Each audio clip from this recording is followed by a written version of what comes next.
seen it time and time again. People making costly mistakes with their vehicles, and Subarus are no different. I bet you're making one of these top 10 mistakes that we're going to cover today. And little do you know that some of these mistakes could be costing you a lot of money. Let's talk about the things that you need to stop doing right now.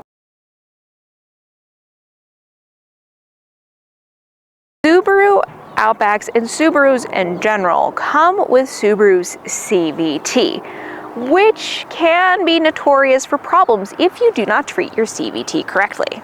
So the first mistake is people ignoring the limits of the CVT transmission. This is our 2023 Subaru Outback Wilderness, which comes with the XT Turbo. It is a little bit different specs than your base Outback, so keep that in mind as we go through these numbers.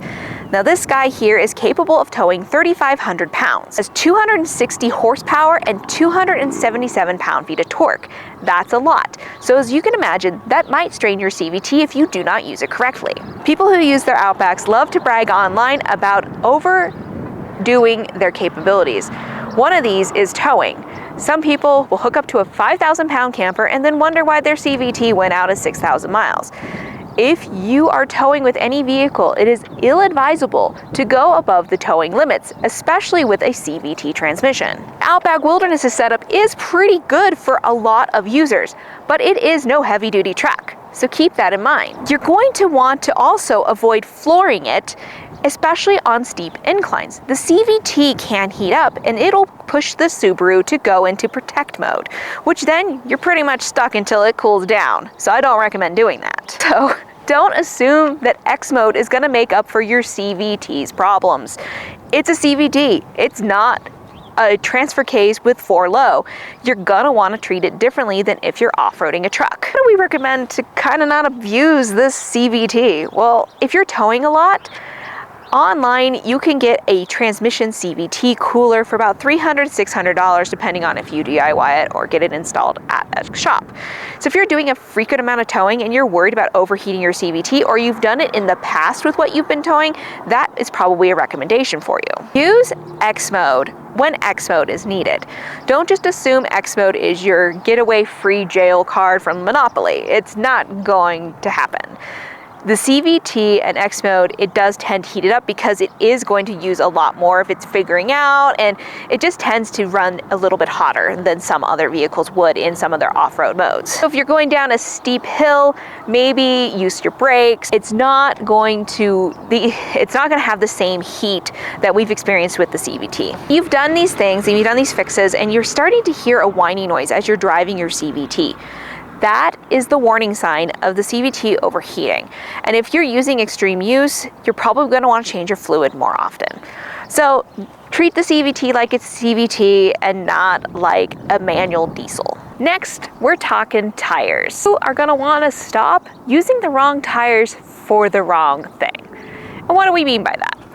Well, this Wilderness comes with the Yokohama Geolanders, and they get a hell of a lot of hate online. But these tires that come stock on your Wilderness are honestly great for what it was meant to do.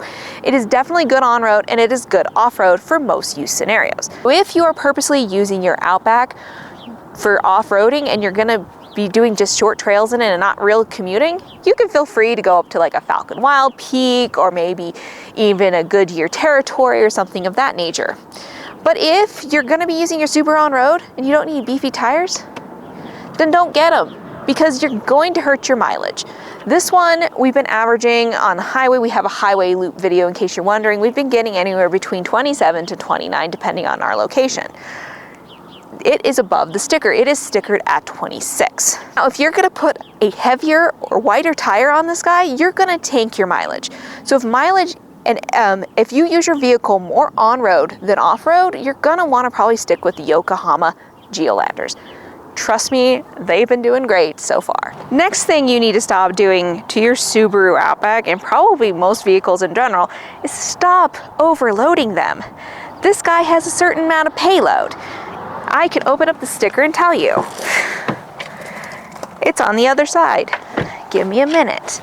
So the payload on our Outback Wilderness here is 900 pounds.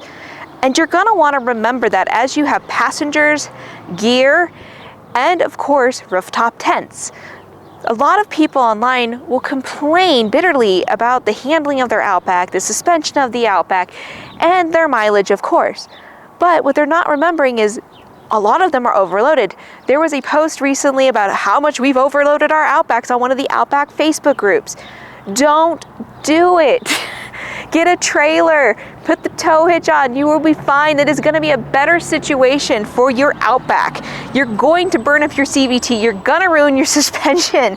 There's so many things that can go wrong if you consistently overload your vehicle. Now, let's talk about the roof rails here. These roof rails on the Wilderness are different than your standard Outback. They have 220 pounds of dynamic load, which means when you're moving forward.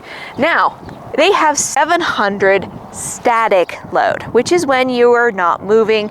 So you got to keep that in mind. How much does my rooftop tent weigh? How much does that little pod I put on top of my car weigh?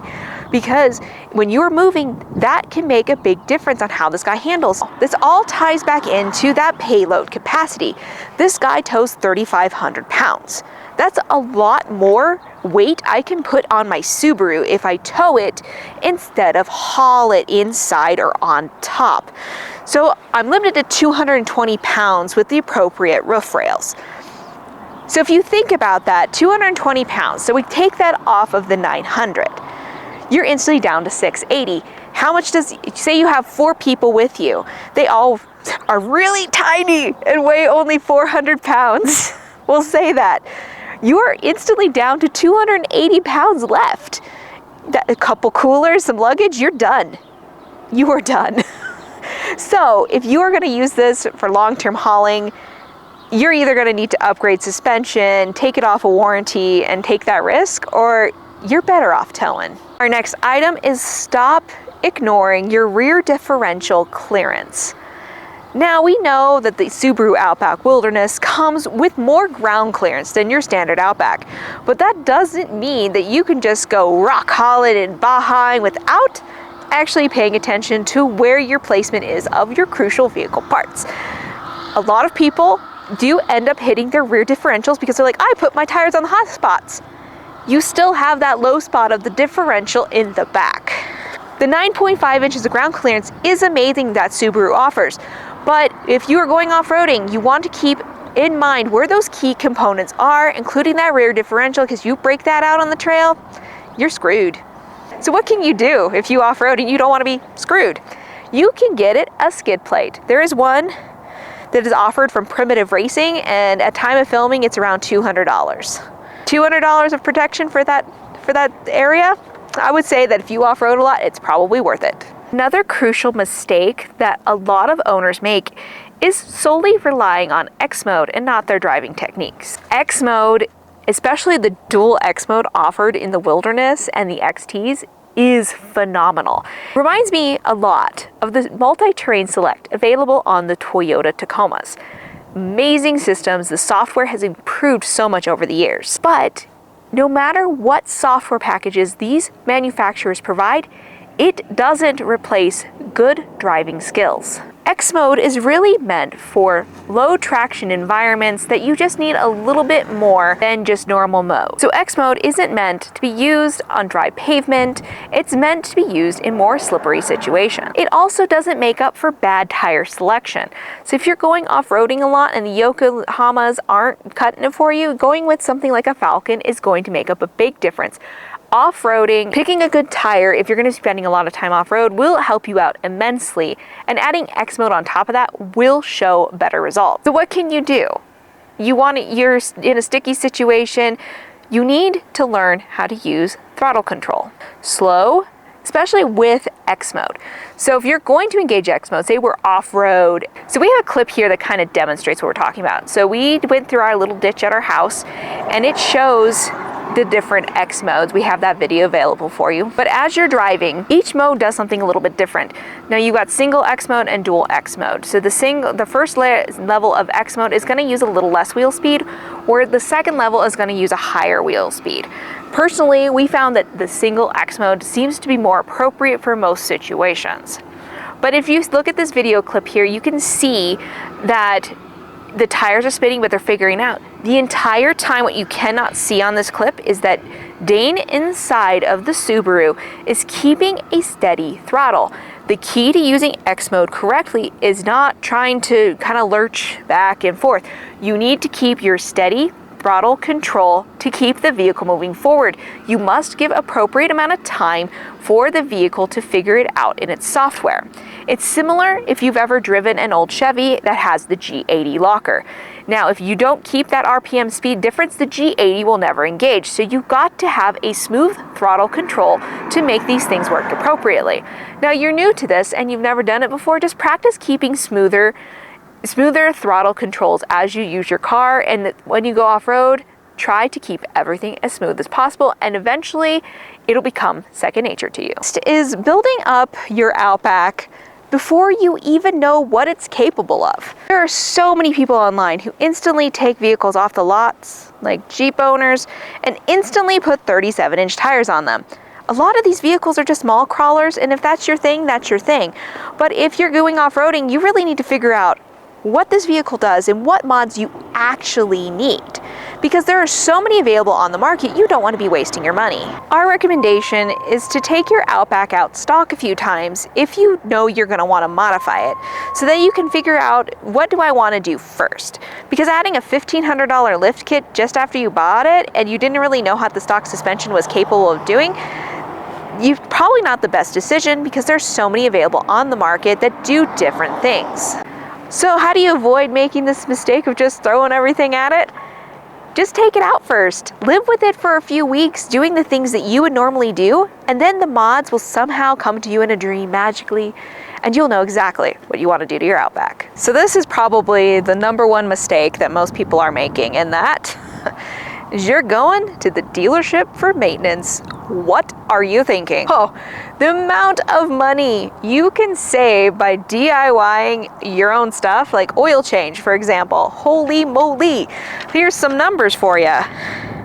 $40 when we did the oil change on this Outback. How much did the dealership quote me? Comment down below. $120. Hello, an oil change for $120? You've got to be kidding me. It's another one we got quoted. Cabin air filter, DIY, $20. Dealership cost, $70. Are you kidding me? No way am I paying for that. Do I look like a sucker? God. Of course, the ever-loving brake pads. We haven't done it on this one, but we got quotes for the video. So for us, buying everything we need and using our own time, it's $140. Dealerships, we got 2 quotes. $400 from a local mechanic. Subaru was $700.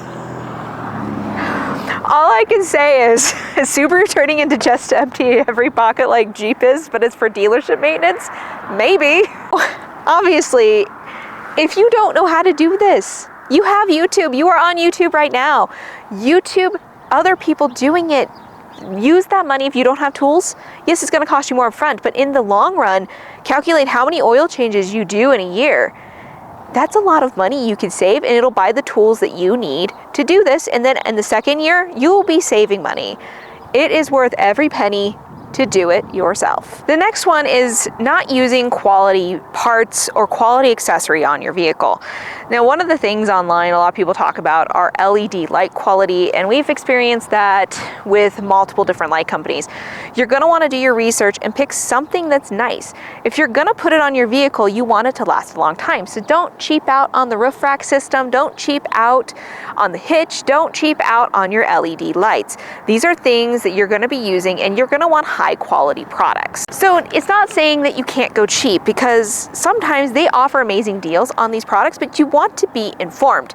So I would say do your research, look into each brand, YouTube reviews that people have done in the past, and then you'll be at least being an informed consumer before you spend the money to add it to your Subaru. And our next point is stop assuming that you bought a 4Runner or a Wrangler. It's a Subaru. It is a wonderful vehicle that will get you to A to B in comfort without wrecking your hearing. It can take you off the beaten path to many amazing destinations that most people don't think you can get to. But it is not going to crawl up Pritchett Canyon. It is not going to do some of the more extreme trails. If you're gonna wanna do some of those extreme trails, you're probably gonna wanna have a second rig like we do. We use a 2024 ZR2 Colorado, and it is great. And if we want to do some of those harder trails like Fins and Things, Hell's Revenge, 3D Trail, we take that rig. Now, if we want to just do something that's more family-oriented and still get off the beaten path, that's where the Outback comes in. They are different use case scenarios, so don't assume that because you bought a Subaru, you're gonna magically go up Hell's Revenge. You probably could, but you're not gonna like how it looks at the end. Last thing you're gonna wanna stop doing is stop going onto Facebook groups and asking the same question over and over again. What size tires can I fit that are the biggest ones that go under my stock Outback? Google it. It's already been answered like 20 times. Or what's the best camera system I can use with my eyesight? These have been answered before, and you should do the research in the group. Or this wonderful tool called Google. You could Google it before you ask a dumb question in a Facebook group, because people get tired of the which tires are the best ones, because you're gonna get everybody who's a fanboy of a certain tire brand.